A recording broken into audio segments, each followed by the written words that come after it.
Assalamualaikum warahmatullahi wabarakatuh. Salam sejahtera untuk kita semua, para pemirsa sebangsa dan setanah air. Kami dari komunitas yang peduli terhadap bangsa, yakni bagian dari orang-orang yang merasa prihatin terhadap kondisi bangsa saat ini. Bangsa yang dibangun berlandaskan nilai-nilai luhur yang terkandung dalam Pancasila, namun tidak mampu mewujudkan bangunan kehidupan yang ideal. Ketimpangan dan ketidakadilan selalu menjadi warna dominan dalam melukis perjalanan bangsa ini. Pancasila yang syarat nilai-nilai keseimbangan tidak pernah difungsikan sebagaimana mestinya. Menghadapi tantangan ke depan yang semakin berat dan mencemaskan, bangsa ini harus berbenah. Pancasila harus ditegakkan. Pancasila harus difungsikan sebagai dasar negara dengan sebenar-benarnya. Meski itu akan menggusur tatanan bangsa saat ini yang penuh ketimpangan dan ketidakadilan. Oleh karena itu, dalam kesempatan ini, perkenankan kami menyampaikan sebuah aspirasi dalam semangat untuk memperbaiki kehidupan bangsa menuju kondisi yang lebih baik. Dan kami beri judul aspirasi kami, Tegakkan Pancasila. Selanjutnya, saudara-saudara, mengutip sepenggal syair lagu Kus Plus, orang bilang tanah kita tanah surga. Syair tersebut menggambarkan betapa melimpahnya kekayaan alam di persada Nusantara ini. Nah, coba kita lihat bagaimana gambaran melimpahnya kekayaan alam di bumi pertiwi ini. Kita mulai dari kekayaan hutan Indonesia. Hutan hujan tropis Indonesia adalah yang terbesar ketiga di dunia.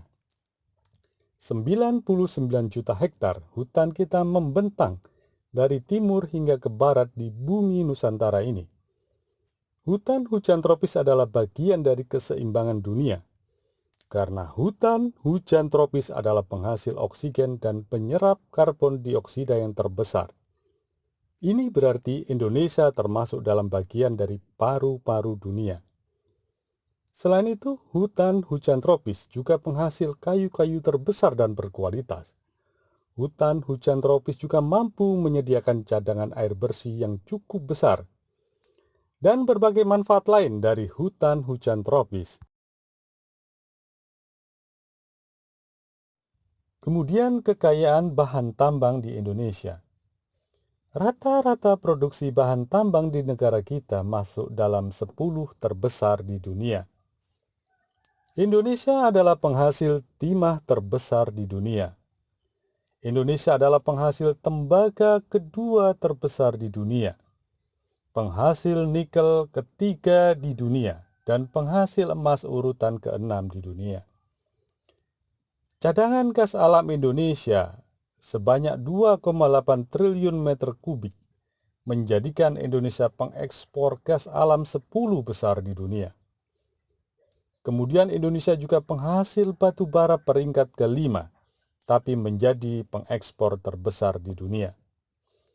Data di atas sudah cukup mewakili gambaran betapa melimpahnya kekayaan bahan tambang di negeri ini.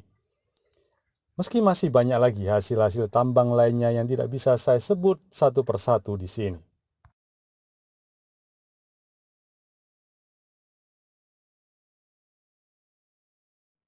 Selanjutnya, kekayaan hasil laut. Sebagai negara kepulauan yang berada di garis ekuator, Laut Indonesia adalah rumah yang ideal bagi berbagai jenis ikan-ikan laut. Ini menjadikan Indonesia termasuk salah satu penghasil tangkapan ikan terbesar di dunia. Hasil tangkapan ikan laut Indonesia rata-rata 6,4 juta ton per tahun dan menempatkan Indonesia berada pada urutan keempat terbesar di dunia.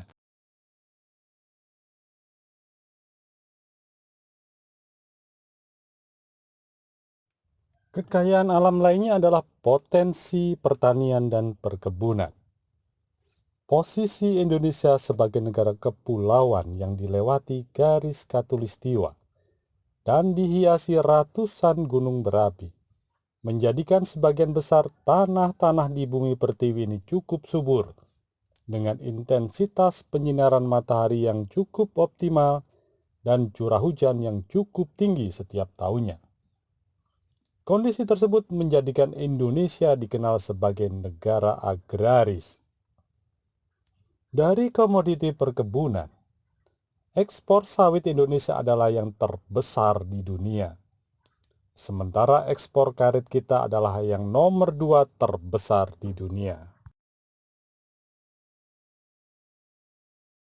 Nah, dari paparan di atas, tergambar betapa melimpahnya kekayaan dan betapa masifnya eksploitasi terhadap sumber daya alam di bumi Nusantara ini. Dengan gencarnya eksploitasi terhadap sumber daya alam, harusnya bangsa ini sudah tinggal landas menuju bangsa yang sejahtera serba berkecukupan. Namun sayangnya tidak demikian dengan realita yang terjadi.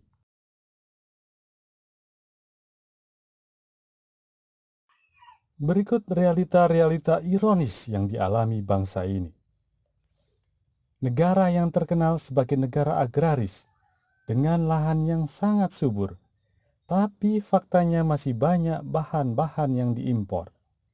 Berikut data impor bahan-bahan pokok, antara lain beras, gula, kedelai, jagung, bahkan garam dan singkong aja harus diimpor.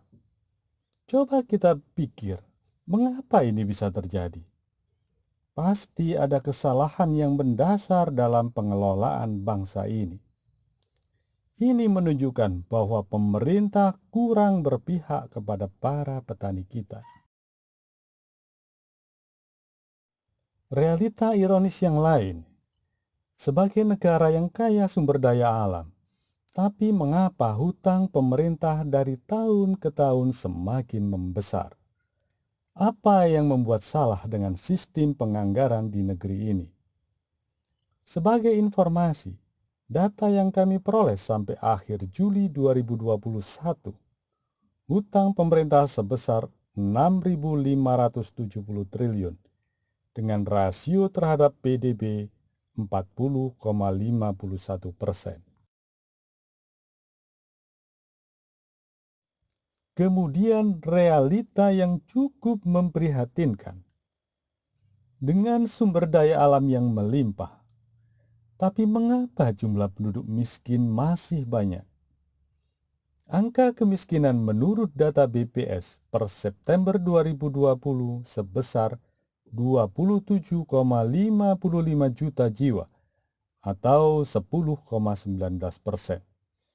Tapi fakta di lapangan mungkin jauh lebih tinggi. The Interpreter, media asal Australia, menyebut 20% atau sekitar 50 juta jiwa penduduk Indonesia rawan miskin. Bahkan potensinya bisa lebih dari itu. Banyaknya penduduk miskin bisa dilihat dari indikator yang lain, yaitu tingginya jumlah kasus gizi buruk atau stunting.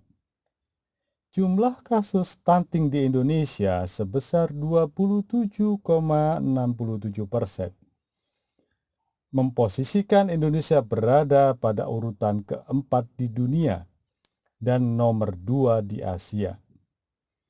Dari gambaran di atas, tentunya akan timbul pertanyaan yang sangat sederhana.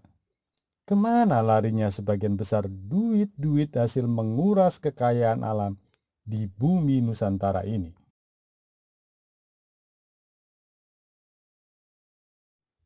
Nah, ternyata semua akar permasalahan di atas adalah ketimpangan ekonomi. Kekayaan sumber daya alam yang demikian besar hanya dinikmati segelintir orang-orang kaya di negeri ini. Lembaga Oxfam merilis laporannya terhadap ketimpangan yang terjadi di Indonesia. Kekayaan 4 orang terkaya di Indonesia lebih tinggi dari kekayaan 40% penduduk miskin atau sekitar 100 juta penduduk. Dan Indonesia masuk dalam peringkat ke-6, negara dengan tingkat kesenjangan ekonomi tertinggi di dunia. Ketimpangan lain dirilis oleh BPS dalam bentuk penguasaan lahan produktif. Menurut BPS, 1% penduduk menguasai 68% lahan produktif di Indonesia. Selain itu juga terjadi ketimpangan pembangunan antara pusat dan daerah. Kadin mencatat peredaran uang di negeri ini 70% berputar di ibu kota dan sekitarnya. Ketimpangan pembangunan juga terjadi antara kota-kota dengan desa, Pulau Jawa dengan pulau-pulau di luar Jawa, dan berbagai bentuk ketimpangan lainnya. Sungguh kondisi yang sangat memprihatinkan. Ini satu bentuk pengkhianatan terhadap sila-sila Pancasila. Sila-sila yang menjunjung tinggi prinsip-prinsip keseimbangan atau keadilan. Ketimpangan ini membuktikan Pancasila hanya slogan. Pancasila hanya simbol semata.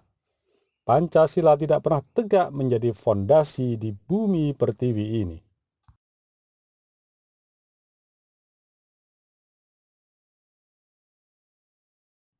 Selanjutnya kita kaji lebih dalam bahwa ketimpangan terjadi akibat sistem yang dibangun memberikan ruang yang leluasa bagi ambisi keserakahan manusia melalui praktek-praktek kapitalisme yang sudah mencengkeram bangsa ini. Perlu diketahui bahwa ketimpangan sosial ekonomi adalah penyebab tingginya angka korupsi di negeri ini. Kesenjangan pendapatan antara pejabat dengan pengusaha membuka peluang kerjasama oknum-oknum pejabat dengan pengusaha-pengusaha nakal untuk memarkup setiap nilai proyek.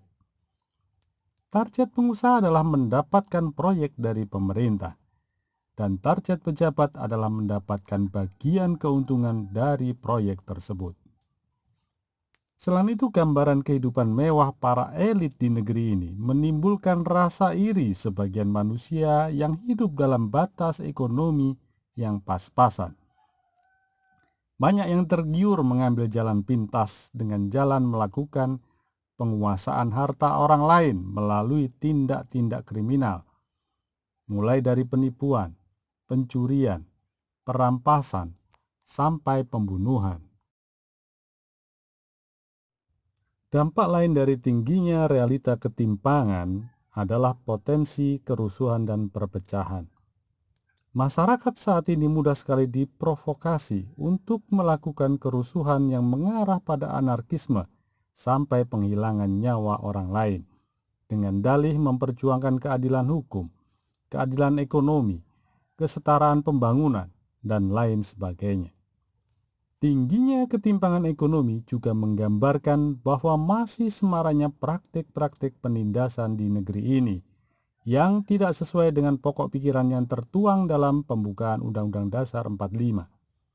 Penjajahan di atas dunia harus dihapuskan karena tidak sesuai dengan peri kemanusiaan dan peri keadilan.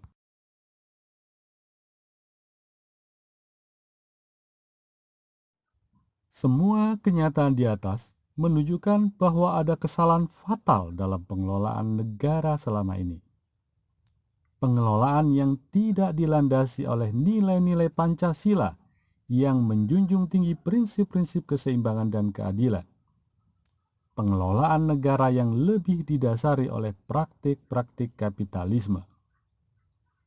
Kapitalisme yang hanya menciptakan ketimpangan sosial ekonomi. Kapitalisme yang hanya merusak bangunan keseimbangan alam. Jadi perlu dicamkan, merusak keseimbangan alam sama dengan menciptakan berbagai bencana alam. Membikin ketimpangan sosial ekonomi sama dengan menciptakan arena pertarungan konflik sosial. Jadi ketimpangan sama dengan merusak keseimbangan, sama dengan menciptakan kehancuran. Akibat kesalahan pengelolaan menyebabkan negara saat ini berjalan menuju kehancurannya. Indikasinya, Bencana-bencana alam sudah menjadi agenda tahunan yang tersebar di berbagai daerah. Kriminalitas yang semakin semarak dan potensi kerusuhan serta perpecahan yang sangat tinggi.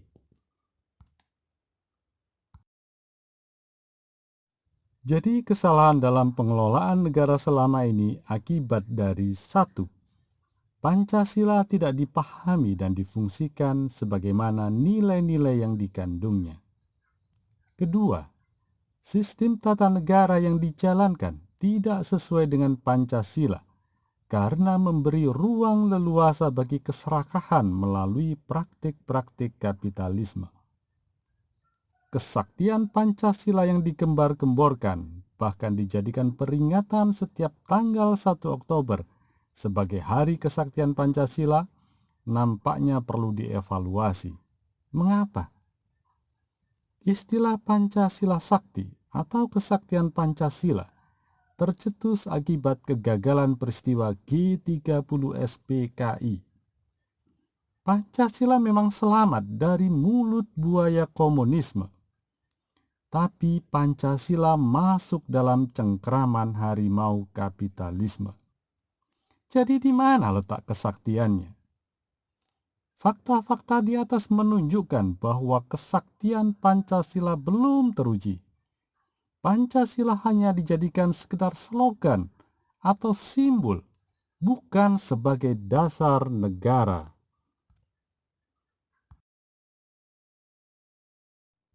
Pancasila tidak berdaya dalam cengkraman virus kapitalis yang saat ini sudah merasuk, menginfeksi seluruh sendi-sendi kehidupan masyarakat di negeri ini. Pancasila harus disehatkan, harus dibersihkan dari pemahaman-pemahaman yang syarat virus-virus kapitalisme. Pancasila harus dibangkitkan, harus ditegakkan. Pancasila harus difungsikan sebagai dasar negara dengan sebenar-benarnya. Oleh karena itu, perlu dilakukan pelurusan terhadap pemahaman Pancasila yang benar, sesuai dengan nilai-nilai yang dikandungnya. Nah, bagaimana pemahaman yang tepat terhadap Pancasila sesuai dengan nilai-nilai yang dikandungnya? Kita ikuti uraian berikut ini. Kita mulai dari sila pertama, ketuhanan yang Maha Esa. Tuhan sangat menjunjung keseimbangan. Tuhan sangat berpihak kepada keseimbangan. Dan eksistensi Tuhan tergambar dari mahakarya ciptaannya yang maha seimbang. Juga ajaran-ajaran yang berisi nilai-nilai kehidupan yang berlandaskan keseimbangan. Kita lihat bagaimana mahakarya ciptaan Tuhan yang sangat seimbang. Mulai dari semesta angkasa yang maha luas dirancang dengan sistem yang maha seimbang dan canggih, termasuk tata surya di dalamnya. Rancangan gerak matahari dengan benda-benda langit yang mengitarinya sangat teratur dan seimbang, sehingga tidak terjadi benturan antara yang satu dengan yang lainnya. Bumi yang menjadi bagian dari tata surya juga berposisi sangat seimbang terhadap matahari. Tidak terlalu dekat dan tidak terlalu jauh. Sehingga menjadikan suhu di bumi sangat ideal untuk kehidupan. Tidak terlalu panas dan tidak terlalu dingin. Makhluk hidup yang tumbuh di bumi dicipta dengan sistem anatomi yang sangat seimbang, menyesuaikan dengan habitat masing-masing. Yang hidup di air dibekali insang dan sirip untuk berenang. Yang terbang di udara dilengkapi sayap dan kantung udara. Yang di darat dikuatkan kaki-kaki dan tangannya. Dan antar makhluk hidup terjadi saling memangsa, membentuk rantai makanan yang seimbang dalam suatu lingkungan yang disebut dengan ekosistem. Begitu canggih, teratur, detail rancangan keseimbangan Sang Maha Pencipta, sampai dengan hal-hal yang sekecil-kecilnya, tanpa ada yang terlewatkan sedikit pun. Kepada manusia, Tuhan mengaruniakan kelebihan akal pikiran atau kecerdasan dibanding makhluk hidup lainnya. Dengan harapan manusia mampu mengemban amanah untuk mengelola bumi dan seisinya. Sudah sepatutnya manusia mensyukuri karunia Tuhan yang luar biasa dan berposisi sebagai hamba yang patuh terhadap kehendak Tuhan. Dan tugas manusia sebagai hamba Tuhan sudah sangat jelas. Yang pertama, mengelola bumi dan seisinya untuk kemakmuran bersama tanpa merusak bangunan keseimbangan alam. Yang kedua, menjalankan ajaran kehidupan seimbang terhadap diri, keluarga, dan masyarakat. Nah, ajaran yang berisi nilai-nilai kehidupan seimbang tersebut yang melandasi pengertian sila kedua sampai kelima Pancasila.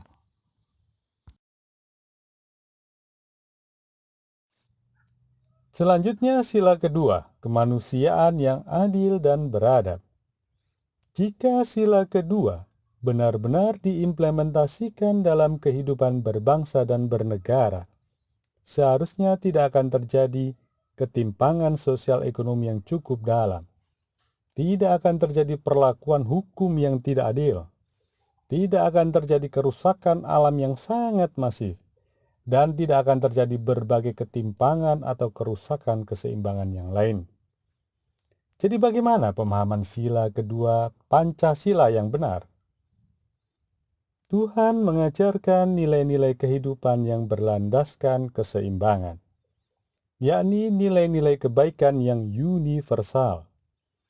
Nilai-nilai tersebut antara lain saling membantu dalam kebaikan, saling menghargai, saling menyayangi, tidak merugikan pihak lain, tidak menindas sesama, tidak merusak alam, rajin, profesional, dan lain-lain. Nah, nilai-nilai kebaikan yang universal ini senilai dengan kemanusiaan yang adil dan beradab. Selanjutnya, nilai-nilai kebaikan harus diimplementasikan menjadi aturan hukum yang mengikat, agar menjadi budaya atau tradisi positif bagi setiap perilaku warga. Karena proses pembiasaan atas suatu nilai selalu diawali dengan menjadikannya sebagai aturan yang mengikat. Dengan terciptanya budaya kehidupan positif, baik budaya dalam menata kehidupan pribadi yang seimbang, budaya dalam membangun rumah tangga yang seimbang, budaya dalam berinteraksi sosial secara seimbang, dan budaya dalam memperlakukan lingkungan tanpa merusak keseimbangannya, maka sama dengan mewujudkan sikap yang penuh rasa kemanusiaan yang adil dan beradab. Kemudian sila ketiga, Persatuan Indonesia. Bingkai Negara Kesatuan Republik Indonesia dengan Pancasila sebagai simbol pemersatu berusaha dijadikan tali pengikat persatuan bangsa. Namun, berbagai ketimpangan dan ketidakadilan di dalamnya telah menimbulkan banyak perselisihan, pertikaian, dan konflik-konflik sosial lainnya. Jika kondisi tersebut dibiarkan, akan berpotensi menimbulkan perpecahan bangsa. Nilai-nilai kebaikan bersumber dari ajaran Tuhan yang Maha Esa dan bersifat universal. Artinya semua umat dari agama maupun kepercayaan yang berbeda-beda akan mempunyai pandangan dan penilaian yang sama terhadap nilai-nilai kebaikan. Jika nilai-nilai tersebut dijadikan aturan yang mengikat dalam berinteraksi sosial, tanpa harus membenturkan baju identitas keagamaan masing-masing, maka akan terwujud kehidupan sosial dan bernegara yang bersatu dalam ikatan nilai-nilai kebaikan yang universal. Sila keempat, kerakyatan yang dipimpin oleh hikmat kebijaksanaan dalam permusyawaratan perwakilan. Sila keempat dijadikan landasan dalam menyusun sistem ketatanegaraan bangsa ini. Namun sejak awal merdeka, potensi perebutan kekuasaan antar kelompok sudah nampak dan terus terjadi hingga saat ini. Jadi sistem pemerintahan berupaya mengadopsi kepentingan berbagai kelompok melalui bagi-bagi kekuasaan. Sistem bagi-bagi kekuasaan sangat memboroskan anggaran negara dan tidak efektif karena sering terjadi tarik ulur kepentingan.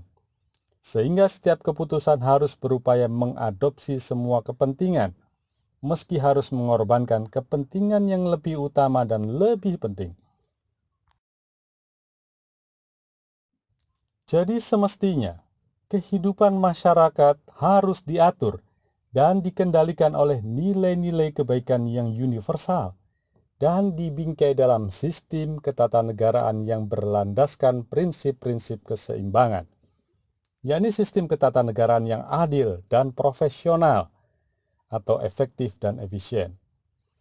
Sistem permusyawaratan perwakilan bukan sistem bagi-bagi kekuasaan yang memboroskan anggaran negara dan tidak efektif seperti selama ini. Tapi sistem permusyawaratan perwakilan adalah bentuk pemerintahan yang terbuka atas setiap aspirasi maupun koreksi yang bersifat positif dan disampaikan secara berjenjang atau keterwakilan. Gambaran sistem keseimbangan dalam tubuh manusia bisa dijadikan acuan dalam menyusun sistem ketatanegaraan yang seimbang. Sila kelima, keadilan sosial bagi seluruh rakyat Indonesia. Pada akhirnya, hukum atau tata aturan masyarakat yang syarat nilai-nilai kebaikan universal dan dibingkai dalam wadah sistem ketatanegaraan yang seimbang akan mampu menciptakan kehidupan yang berkeadilan secara menyeluruh, keadilan sosial bagi seluruh rakyat Indonesia, yaitu kehidupan yang tidak membeda-bedakan status sosial, penuh kesejahteraan yang berkeadilan, serta memposisikan masyarakat sama di dalam hukum dan pemerintahan. Dari keseluruhan uraian di atas, maka sejak proklamasi 1945 hingga saat ini, Pancasila tidak pernah dipahami sesuai dengan nilai-nilai yang dikandungnya. Pancasila cenderung ditafsirkan menurut kepentingan masing-masing. Pancasila tidak pernah dijadikan sebagai dasar negara dengan sebenarnya, sehingga wajar jika wujud kehidupan bangsa ini jauh dari kata ideal. Bagaimana seharusnya model tatanan bangsa yang ideal? Tatanan bangsa yang seimbang, yang bersumber dari nilai-nilai Pancasila. Ikuti pemaparan pada sesi selanjutnya.